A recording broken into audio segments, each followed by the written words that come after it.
वालेकुम, मैं हूं कलीमुल्ला।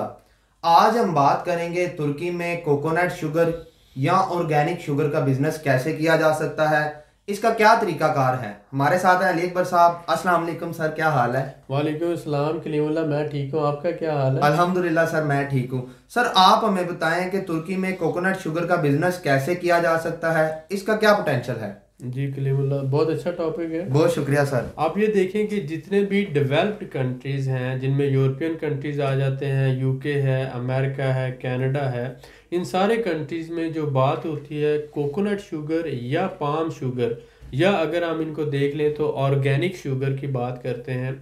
और इसके साथ साथ है अगर हम देखें तो ब्राउन शुगर की बात होती है। तो ब्राउन शुगर है, कोकोनट शुगर है, पाम शुगर है, ऑर्गेनिक शुगर है।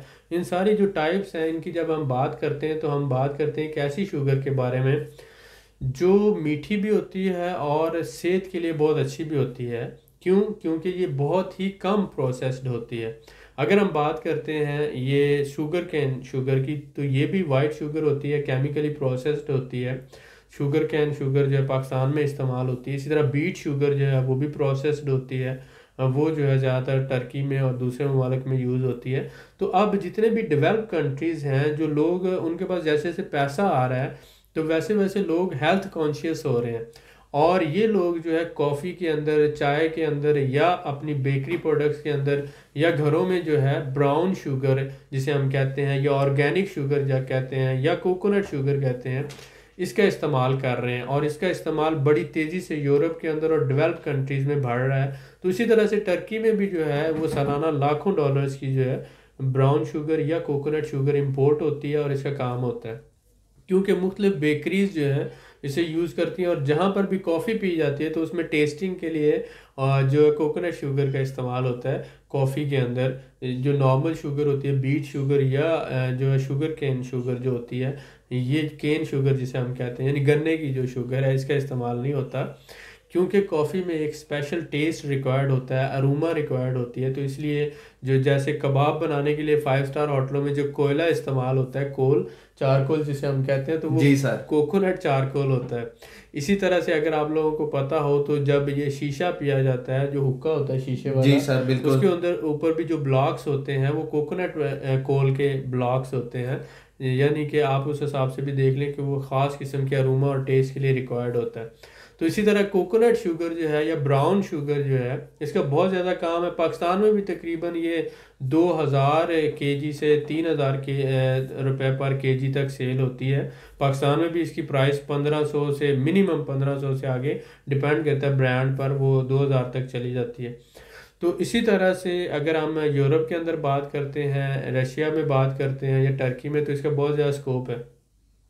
अगर हम इसको इंपोर्ट करते हैं तो हमें इंपोर्ट करके ज़्यादा से ज़्यादा ये पड़ती है $2 या $3 की। अगर आप ड्यूटी सब कुछ डाल लें, $3 की पर केजी पड़ती है। सेल कितने की होती है? रिटेल हो रही है $12 से $15 तक। अगर $12 से $15 तक रिटेल हो रही है, आपको $3 की पड़ रही है, तो आप ये समझ सकते हैं कि होलसेल जो है इसकी $10 में ज़्यादा से ज़्यादा हो जाएगी। तो इस हिसाब से आपको मार्जिन बहुत ज़्यादा इसमें मिलता है। ठीक है, वॉल्यूम इसका थोड़ा कम है एज़ कम्पेयर टू दूसरी शुगर के, लेकिन इसमें मार्जिन लेवल बहुत ज़्यादा है। तो इस हवाले से आपके जितने भी रेस्टोरेंट हैं, जितनी कॉफ़ी शॉप्स हैं, जितनी बेकरीज़ हैं, ये सारे आपके क्लाइंट होते हैं। तो कोकोनट शुगर का बड़ी तेज़ी से बिज़नेस ग्रो हो रहा है यूरोप के अंदर और टर्की के अंदर। अगर आप यूरोप में रहते हैं या टर्की में रहते हैं तो ये बिज़नेस आपके लिए बहुत मुनाफा बख्श है। जी सर, माशाल्लाह, बहुत शुक्रिया सर। जैसा कि आपने यूरोप और टर्की की बात की है, तो मैं जी आपसे जानना चाहूँगा कि यूरोप के बाद टर्की में कोकोनट शुगर का कल्चर बड़ी तेज़ी से तरक्की कर रहा है, जी इसकी क्या वजूहात हैं? जी बिल्कुल, जैसे मैंने बताया कि बहुत से टर्किश जो लोग हैं वो जी सर। जर्मनी में रहते हैं, ऑस्ट्रिया में रहते हैं, इसी तरह से यूके में, अमेरिका में। तो टर्किश, क्योंकि एक टर्की खुद भी, उसका जो इस्तांबुल का आधे से ज़्यादा हिस्सा यूरोप में है, जी और सर। फिर टर्किश आसानी से यूरोप में आ जा सकते हैं। उनकी बहुत सी फैमिलीज यूरोप में सेटल हैं। और पिछले 10-15 साल में टर्की की जो इकॉनमी बड़ी तेज़ी से ग्रो की है, पर कैपिटा भी ग्रो किया, लोगों के पास पैसा आया है। जी तो सर। जब जैसे जैसे लोगों के पास पैसा आता है, लोग ज़्यादा हेल्थ कॉन्शियस हो जाते हैं, ज़्यादा ऑर्गेनिक प्रोडक्ट्स की तरफ चले जाते हैं। जी सर तो बिल्कुल। ये जो कोकोनट शुगर है ये ऑर्गेनिक शुगर है, इसलिए ये सेहत के लिए, शहद के बाद, हनी के बाद, सेहत के लिए बहुत ज़्यादा मुफीद जो है इसे माना गया है कोकोनट शुगर को।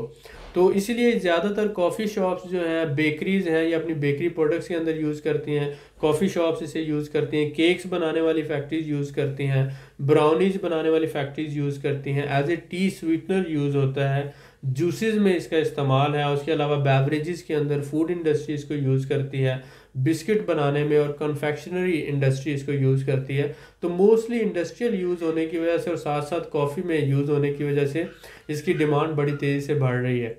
तो इसी हवाले से टर्की में भी इसकी डिमांड बढ़ रही है। एक तो पॉपुलेशन जो है जी सर। वो यूरोपियन मतलब आधी से ज़्यादा आप कह लें कि जो 30% आबादी है, 30 to 40% है, जी सर। वो आप समझ लें कि डेवलप कंट्रीज में रहते हैं, उनके पास डुअल नेशनलिटी है। जी सर, और बिल्कुल वो ठीक है। ऑर्गेनिक शुगर का इस्तेमाल अपनी लाइफ में करते हैं एज ए फूड, और उसके अलावा इंडस्ट्रियल यूजेस भी बहुत तेज़ी से बढ़ रहे हैं। जी सर, बिल्कुल ठीक है, बहुत शुक्रिया।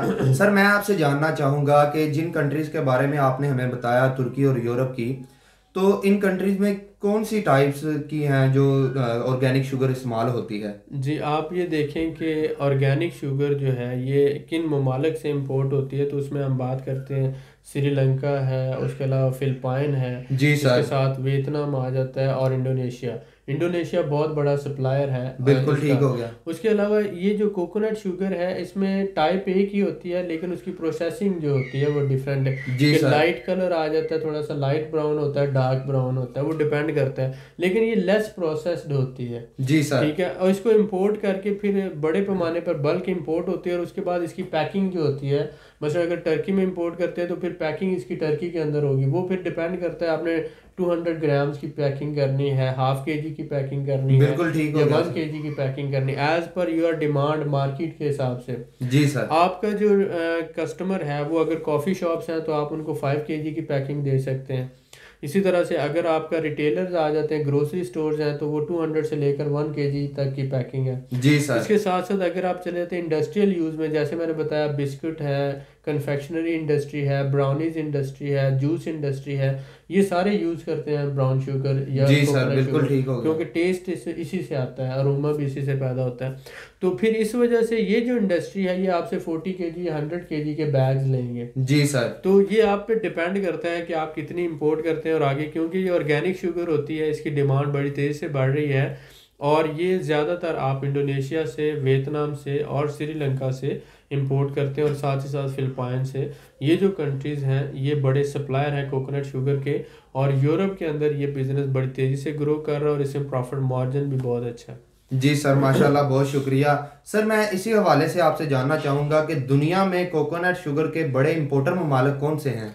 जी बिल्कुल, इसमें जैसे मैंने आपको बताया कि जो 4 से 5 बड़े ममालिक हैं, जिनमें नंबर 1 पे आप इंडोनेशिया को ले लेते हैं, जी सर। नंबर 2 जो आ जाता है श्रीलंका है, नंबर 3 फिलिपाइन है, नंबर 4 थाईलैंड है, और नंबर 5 जो है वियतनाम आप ले लेते हैं। तो इंडोनेशिया है, उसके बाद मैंने कहा श्रीलंका है, फिर फिलिपाइन आ जाता है, वियतनाम है, और थाईलैंड है। जी ये सर। 5 ममालिक हैं जो बड़ी क्वांटिटी में, और जिनमें नियरली 40% जो है आप कह लें एक ही बड़ा सप्लायर है इंडोनेशिया। जी तो सर। बहुत ज़्यादा जो है मिकदार में वो कोकोनट शुगर और जो फ्रेश कोकोनट जो ये है, एक्सपोर्टर ममालिक है सारे सर। ये और फ्रेश कोकोनट जब आप लेते हैं तो वो भी श्रीलंका से और इंडोनेशिया से जी सर। ज़्यादातर आता है। तो इस तरह कोकोनट शुगर भी जो है इन ममालिक से इंपोर्ट होती है। बिल्कुल ठीक है सर, बहुत शुक्रिया।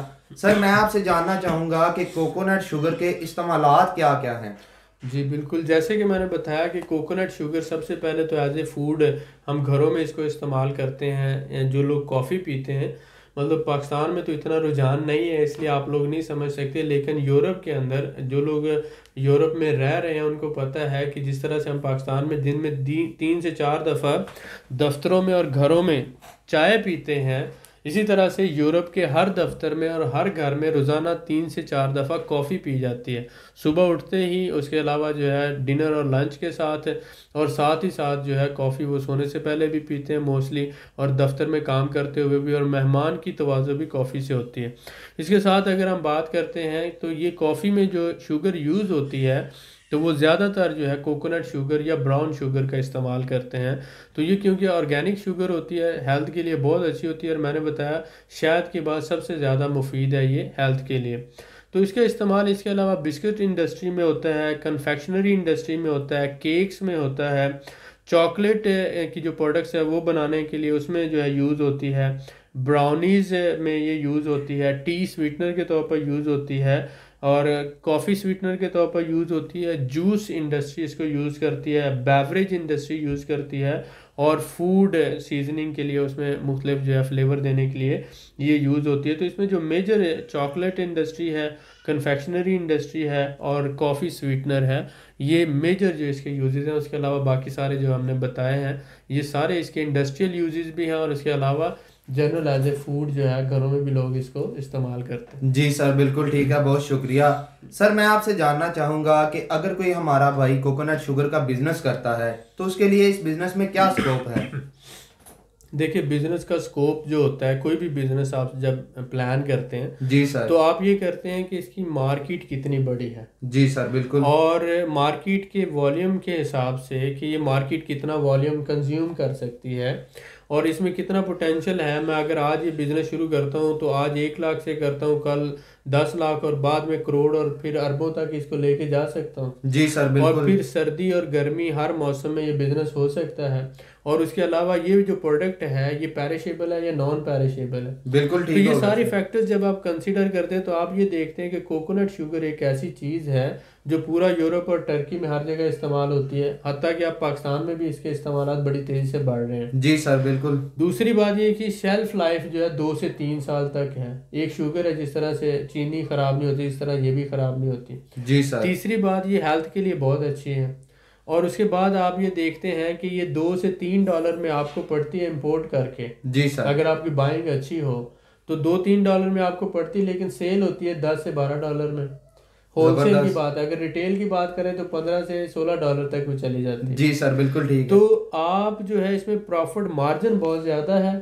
जी और सर। इसके साथ साथ इसका जो है, अगर आप यूरोप में काम कर रहे हैं, अगर आप जर्मनी में रहते हैं, इटली में रहते हैं, स्पेन में, या यूरोपियन किसी भी कंट्री में रहते हैं, तो आप अपने कंट्री में 100 केजी, 200 केजी और इसी तरह से 1000 केजी मंगवा कर छोटे वॉल्यूम से आप काम शुरू करके आप इसको आगे एक्सपैंड कर सकते हैं। आप कॉफ़ी शॉप्स जो हैं आपके सबसे पहले कस्टमर हैं, आप कॉफ़ी शॉप्स के साथ रब्ता करते हैं, ग्रोसरी स्टोर्स के साथ रब्ता करते हैं, मुख्तलिफ जो है आप अपनी छोटा सा सेल पॉइंट बनाकर वहाँ पर भी सेल कर सकते हैं। उसके अलावा आजकल ई कॉमर्स यानी ऑनलाइन सेल का बहुत ज़्यादा रुझान है। आप अपना वहीं से पैकिंग करवा कर या यहाँ पर आप मंगवा कर अपना ब्रांड रजिस्टर्ड करवा कर अपने ब्रांड की पैकिंग करवा कर ऑनलाइन पूरे यूरोप में आप सेल कर सकते हैं। अगर कोई दूसरा बंदा सपोज करो कि वो 12 यूरो की दे रहा है पर केजी, तो आप ऑनलाइन अगर 10 यूरो की या 11 की देना शुरू कर देते हैं तो ऑनलाइन एज ए कंपटीशन आप जो है एक अच्छा मार्जिन कमा रहे हैं। तो क्योंकि ऑनलाइन भी आप इसको सेल कर सकते हैं, ग्रोसरी स्टोरों पे भी सेल कर सकते हैं, साथ ही साथ कॉफ़ी शॉप्स जो हैं वो भी आपके बाहर हैं। फिर जैसे मैंने इंडस्ट्री बताई, चॉकलेट इंडस्ट्री है, कन्फेक्शनरी इंडस्ट्री है, उसके साथ मैंने बताया जूस इंडस्ट्री है, और इसके बिस्किट इंडस्ट्री है, और इसी तरह बेवरेज इंडस्ट्री। ये इंडस्ट्री जो है इसमें भी इसके इस्तेमालात होते हैं। तो आप इंडस्ट्री से भी रब्ता कर सकते हैं। अगर आप जितना वॉल्यूम चाहें आप इसका बढ़ा सकते हैं। यूरोप में 27 कंट्रीज़ हैं, और अगर आपके पास यूरोप की रेजिडेंस है तो आप सारे मुल्कों में ट्रैवल भी कर सकते हैं और इसकी होलसेल भी कर सकते हैं।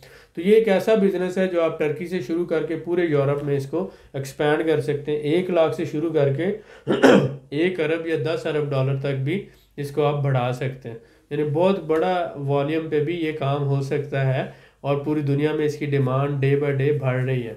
जी सर, माशाल्लाह आपने बड़े ही अच्छे तरीके से एक्सप्लेन किया, मैं आपका बड़ा शुक्रगुजार हूँ। बहुत शुक्रिया। मजीद मालूमात के लिए हमारे चैनल को सब्सक्राइब करें, वीडियो को लाइक करें और शेयर करें, बेल आइकन को ज़रूर प्रेस करें ताकि हमारी अगली वीडियो आपको मिल सके। अल्लाह हाफिज़।